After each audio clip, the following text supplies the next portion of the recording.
یہ کہتے تھے کہ کیا ہڈیوں کو دوبارہ جوڑا جائے گا، دوبارہ ان کو جمع کیا جائے گا؟ یہ نہیں ہو سکتا، قیامت نہیں آ سکتی۔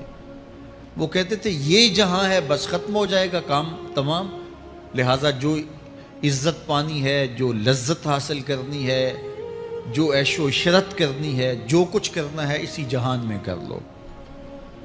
آج کل بہت سارے لوگوں کا رویہ بھی یہی ہے کہ بس ٹھیک ہے، یہ دنیا ہی سب کچھ ہے، آخرت بس ایک اعتقاد کی حد تک ذہن کے کسی گوشے میں ہے، 2 لمحوں کے لیے خیال آیا تو رک گئے، پھر اپنی وہی ڈگر کی زندگی۔ لیکن آخرت جب تیقن کی اس منزل تک پہنچ جائے، پھر انسان کے اعمال کے اندر خود بخود جو ہے وہ نظم پیدا ہو جاتا ہے کہ چونکہ میں اللہ کے حضور پیش ہونا ہے اور ایک ایک عمل کا میں نے حساب دینا ہے۔ تو آخرت کے بارے میں یقین کی کمزوری انسان کو جو ہے وہ گناہوں کی دلدل میں پھنسا دیتی ہے۔ اس لیے آخرت کا یقین یہ بہت ضروری ہے تاکہ ہماری زندگی میں نظم پیدا ہو اور ہم اللہ کے حضور جھکنے والے، اس کے شکر گزار بندے، اس کی اتباع کرنے والے بنیں۔ تو اب وہ کافر کہتے تھے، ابن ربیعہ یا ابو جہل، کہ یہ جو ہڈیاں ہیں ان ہڈیوں کو کیسے دوبارہ زندہ کیا جائے گا۔ نضر بن حارث ایک کافر تھا، وہ کہیں سے قبرستان سے پرانی ہڈی اٹھا لایا اور وہ اتنی بوسیدہ تھی کہ ہاتھ کے لمس سے ٹوٹ ٹوٹ کے گرتی تھی، اور حضور کے پاس آ کھڑا ہوا اور آ کے کہنے لگا کہ کیا ان ہڈیوں کو دوبارہ زندہ کیا جائے گا؟ کون ہے ان کو جو دوبارہ زندہ کرے؟ اور 7 ہڈی توڑتا ہے اور اس کے ریزے زمین پہ گرتے ہیں۔ تو حضور علیہ السلام نے اللہ کی جانب سے اس کا جواب دیا۔ ذرا قرآن پڑھیے، سورہ یاسین کا آخری رکوع ہے، وَضَرَبَ لَنَا مَثَلًا وَنَسِیَ خَلْقَهُ قَالَ مَن يُحْیِی الْعِظَامَ وَهِیَ رَمِیمٌ۔ اب وہ باتیں کرنے لگ گیا ہے، اس کی زبان بولنے لگی ہے، اب کہاوتیں ہمارے لیے لاتا ہے، اور کیا کہتا ہے؟ مَن يُحْیِی الْعِظَامَ وَهِیَ رَمِیمٌ، ان ہڈیوں کو کون زندہ کرے گا جبکہ اتنی بوسیدہ ہو گئی ہیں۔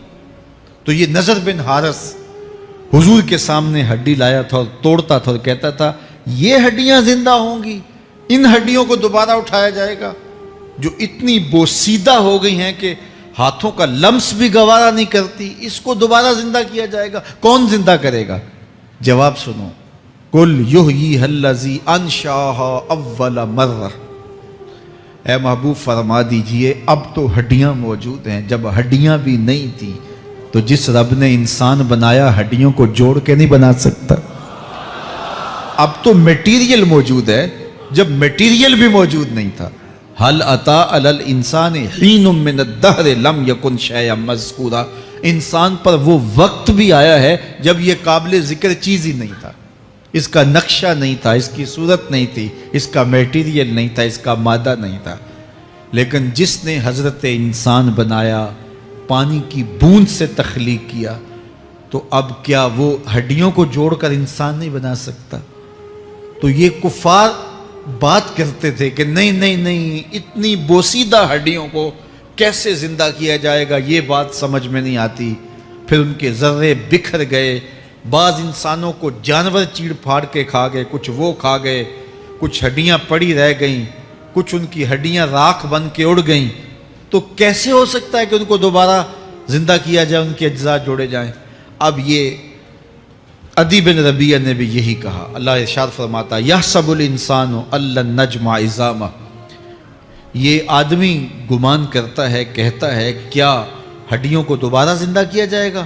اللہ فرماتا ہے کیوں نہیں، ہم اس بات پہ قادر ہیں کہ اس کے انگلیوں کے پور پور کو دوبارہ کھڑا کر دیں، اور اس کے اجزاء جو بکھرے ہوئے ہیں ان کو ہم اکٹھا کر کے دوبارہ ان کو جوڑ دیں، ہمارے لیے کوئی مشکل نہیں ہے۔ لیکن یہ اس کا خیال ہے کہ ہڈیوں کو کیسے جوڑا جائے گا، لیکن سورہ یاسین میں جو دلیل دی اس پہ کس قدر جو ہے وہ اشش کرنے کو جی چاہتا ہے۔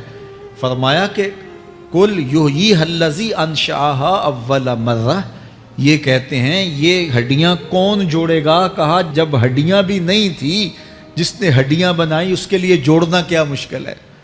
تو یہ عجیب تم نے بات کی. تو اللہ تعالیٰ جل شانہ قیامت کے دن ہمارے وجود دوبارہ اٹھائے گا اور اپنے حضور بندوں کو کھڑا کرے گا اور ان سے سوال پوچھے گا. یہ نہیں ہے کہ جو مرضی کرتے گئے. ایک آدمی نے ظلم کیا، جبر کیا، زیادتیاں کی، لوگوں کا حق لوٹا، لوگوں کا مال غصب کیا، عزتیں پامال کی، اور اتنا مؤثر تھا کہ عدالتیں وہ خرید لیتا تھا، کچہریاں وہ خرید لیتا تھا، پولیس وہ خرید لیتا تھا، کوئی سے پوچھنے والا نہیں تھا، اس کی بات چلتی تھی، اس کا فون چلتا تھا، اس کا رکا چلتا تھا، عیش و عشرت کی زندگی گزاری اور مر گیا. ہزاروں کے حق غصب کر کے، ہزاروں کا مال ہڑپ کر کے، لوگوں کی آبروئیں لوٹ کے مر گیا اور قبر میں چلا گیا. بس قصہ ختم. اب نہ وہ اٹھے گا، نہ اس سے حساب لیا جائے گا. تو پھر انصاف کہاں گیا؟ ایک عدالت ایسی ہونی چاہیے کہ جس عدالت میں اس کو بھی پکڑا جائے اور ٹکٹکی پہ باندھا جائے کہ دنیا پر تو کسی نے تجھے پکڑا نہیں، اس عدالت میں تیرے خلاف سلطانی گواہ بھی موجود ہیں اور تجھے گناہوں کا، جرم کا بدلہ بھی دیا جائے گا، اور منصف جو ہے وہ انصاف کرے اور ان مظلوموں کو کھڑا کیا جائے کہ دنیا پر تو تمہاری داد رسی کسی نے کی، اس دربار میں تمہاری پوری پوری داد رسی کی جائے گی. عقل مانتی ہے کہ ایک ایسا دربار ہونا چاہیے، ایسا احتسابی عمل ہونا چاہیے، ایک ایسی عدالت لگنی چاہیے کہ جس کا کہیں جسے انصاف نہیں ملا اس کو وہاں جا کے انصاف ملے. اور وہ دن قیامت کا دن ہے. اس کا یقین زندگی میں نظم پیدا کر دیتا ہے اور تھر تھر بدن کانپتا ہے کہ آج اگر ہم مؤثر بھی ہو جائیں اور کسی کے سامنے جواب دے نہ ہوں، لیکن ایک عدالت تو ہے جہاں ہم نے جواب دہ ہونا ہے اور اپنے ایک ایک عمل کا حساب دینا ہے. تو اللہ ارشاد فرماتا ہے کہ اس عدالت کے سامنے تم نے پیش ہونا ہے. تمہارے جوڑ جوڑ کو اللہ تعالیٰ دوبارہ کھڑا کرے گا اور اس کو دوبارہ تخلیق کرے گا اور پیدا کرے گا، اور تم دوبارہ کھڑے ہو جاؤ گے، اس کے حضور پیش ہوگے. بل یرید الانسان لیفجر امامہ، بلکہ آدمی چاہتا ہے کہ اس کی نگاہ کے سامنے بدی کرے. استغفر اللہ. یہ ایک ظالم کافر تھا، وہ حضور کی خدمت میں آیا، کہنے لگا میں نہیں مانتا قیامت آئے گی. حضور نے اس کو دلائل دیے، تو جب دلائل کے سامنے بے بس ہو گیا تو کہنے لگا کہ جس قیامت کی آپ بات کرتے ہیں وہ قیامت آ بھی گئی تو میں نہیں مانوں گا. اللہ اکبر. تو وہ انکار کرنے والوں کی انتہا ہوتی ہے. اور ذرا دیکھیے وہ کیا بول رہا ہے، بل یرید الانسان لیفجر امامہ. اس کی سرکشی دیکھیے، اس کا تمرد دیکھیے. وہ کہتا ہے اچھا اگر قیامت قائم ہوئی تو یہ گناہ، یہ جرم، یہ بدی، یہ بدکاریاں، یہ ظلم جو میں کرتا ہوں، یہ بدکاریاں رب کے سامنے کروں گا. کیسی ڈٹائی ہے، مذاق اڑاتا ہے، تمسخر اڑاتا ہے آخرت کا. کہتا ہے جو بدیوں کا کاروبار میں نے گرم کیا ہے، جو بدکاریاں میری زندگی کا معمول ہیں، جو دادے عیش دیتا ہوں، جو عزتوں کو پامال کرتا ہوں، جو غریبوں کے پنجے توڑتا ہوں، جو لوگوں کا حق غصب کرتا ہوں، جو برائیاں کرتا ہوں، اگر قیامت قائم بھی ہو گئی تو میں یہ سارے جرم رب کے سامنے کروں گا. پھر وہ مجھے پکڑ کے دکھائے. اللہ اکبر. یسأل ایان یوم القیامہ. پھر پوچھتا ہے اچھا قیامت کب آئے گی؟ یہ تمسخر کے طور پہ پوچھتا ہے. لاؤ نہ قیامت، کب آئے گی قیامت؟ میں جرم رب کے سامنے کرنا چاہتا ہوں. اللہ اکبر. اب جواب سنیے. اب لفظوں کا ترجمہ اس زور سے کیا ہی نہیں جا سکتا جس زور کے لفظ ہیں. وہ کہتا ہے قیامت کب آئے گی؟ میں تو یہ جرم رب کے سامنے کرنا چاہتا ہوں. کوئی قیامت نہیں ہے، مذاق اڑاتا ہے. قیامت کب آئے گی؟ آواز آئی فَإِذَا بَرِقَ الْبَصَرُ وَخَسَفَ الْقَمَرُ وَجُمِعَ الشَّمْسُ وَالْقَمَرُ. جب قیامت آئے گی تو آنکھیں چندھیا جائیں گے، چاند بے نور ہو جائے گا، سورج اور چاند اکٹھے ہو جائیں گے. یقول الانسان یومئذ این المفر. آج جو کہتا ہے کہاں ہے قیامت، اس دن بھاگتا پھرے گا. کوئی پناہ گاہ ہو بتاؤ، کوئی ہے ٹھکانہ چھپنے کا؟ کوئی پناہ گاہ ہے؟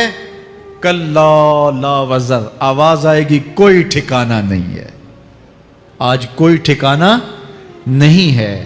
الی ربک یومئذ المستقر. اگر ٹھکانہ ہے تو صرف رب کے پاس ہے. انہیں ٹھکانہ ملے گا جو رب کے بندے ہیں اور اس کی دہلیز پہ آنے والے ہیں. ینبأ الانسان یومئذ بما قدم واخر.